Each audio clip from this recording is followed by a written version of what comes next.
Okay, everyone, we're gonna now travel to goddamn Colors.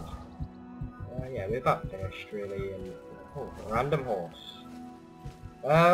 Also, I was thinking, you know, apparently all these women jobs here. But anyway, I was thinking, maybe, you know, when I said that... Oh, Jesus Christ, what the hell? This is why the lag is bad. Oh boy, just lagging a lot because of these people. You know what I said about the Emperor? Oh, freaking hell. You know I said the Emperor would be alive? I'm thinking, no, he wouldn't be, actually, because, think about it, I've got to think about it. The Dragonfires are not lit. So maybe this was back a long time ago, and, you know, I mean, you do sometimes understand that LPers can make mistakes, and sometimes in the heat of the moment, it will happen, and I'm sorry for it, just because it happened to me, and I'm sorry about that. So yeah, the Emperor is dead, okay? The Emperor's all dead, he's as dead as he can be, I suppose. And pretty much, yeah, that's it, he's dead. He's not coming back. This was written before he was, before he died. And yeah, that's about it. He's dead. And also, I'm going to give you another clue about Avalor is going to reveal something else. Because when he was talking to that guy, he kind of said, have you got any kind of children? You know, because he hated his father, and I know that I said that his father did train him, but his father didn't really love him. He loved him, well, he didn't love him, he respected him as a fighter. He wanted him to become a fighter. You know, he didn't really love him with any passion. I think he didn't love him at all. He didn't love his mother very much. He was a kind of person who he wanted his son for a fight, and that's it. He wanted his son to be a warrior through and through, to fight in the heat of battle, and to never experience love, anything like that. And he despised that. He wants to become. He wants to be a father. He wants to be a husband. He wants to. He wants to settle down. He has his fighting skills, and he just respects his father in the slightest way for teaching him some skills. He was very young, however, when his father did die. You know, he was. Well, I never actually revealed it, but he was only 5 years old. It was enough time for him to learn a little bit of a dagger, which explains why he does have a little bit of training of the sort. And he did occasionally when he was living in Morpho. He did you know, occasionally come out a little, you know, come out a little bit for you know, the fight.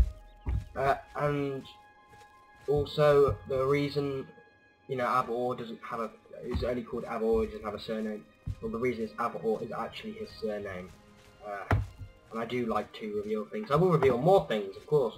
I like this to happen because it kind of makes more of a feel for the LP instead of just saying he did this and he was always like this and that kind of thing at the start, because you pretty much know the character fully.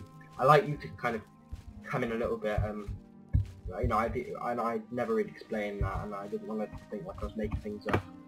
My intention at the LP was to kind of tell you some more things as we went along. So yeah, that's just, I just wanted to tell you that in case you were thinking I was making it all up.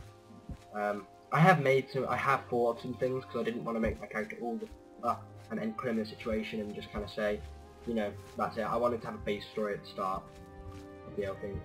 And pretty much Avalor is his surname. He doesn't have a first name.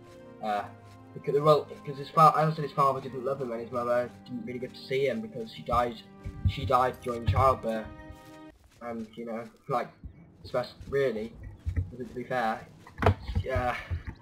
you know, she barely didn't even get to see his face. She died before she got to see him and get a name for him. She died before any of that happened, and his father didn't care much about him as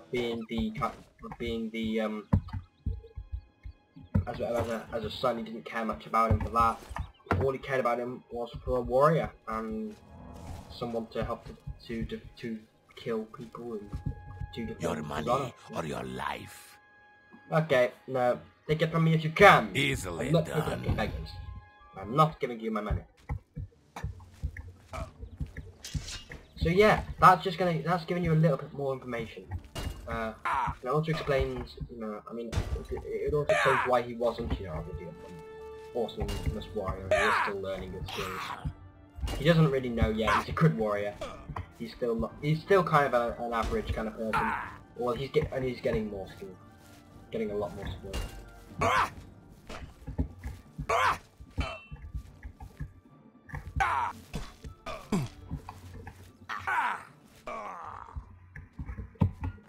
Okay, so football stuff and sell them. So yeah.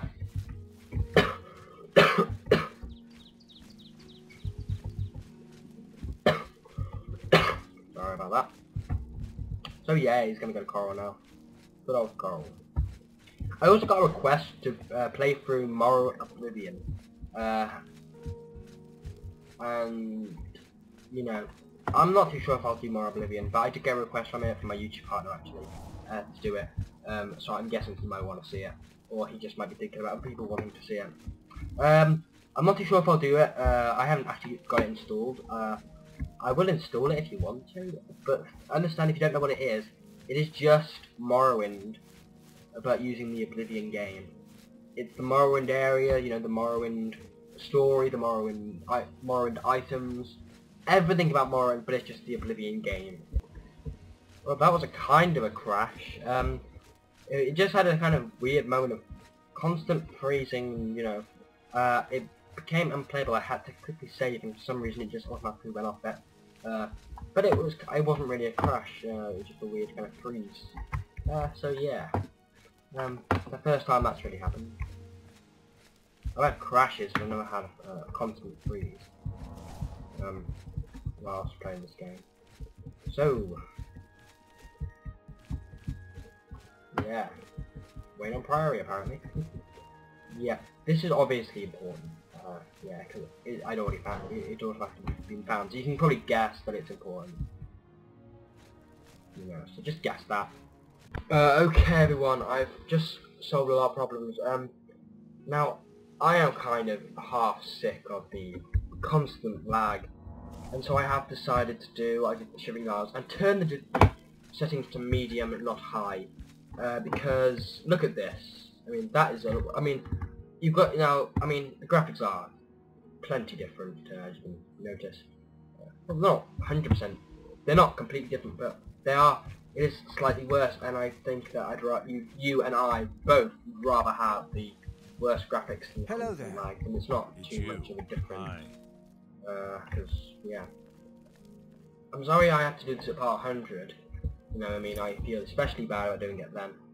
I'm gonna have some supper now. I do feel slightly bad though about doing it at part 100, especially, you know, that's a mod there. Especially seeing as it's, you know, part 100 is obviously deep in the LP, and I would have changed it really.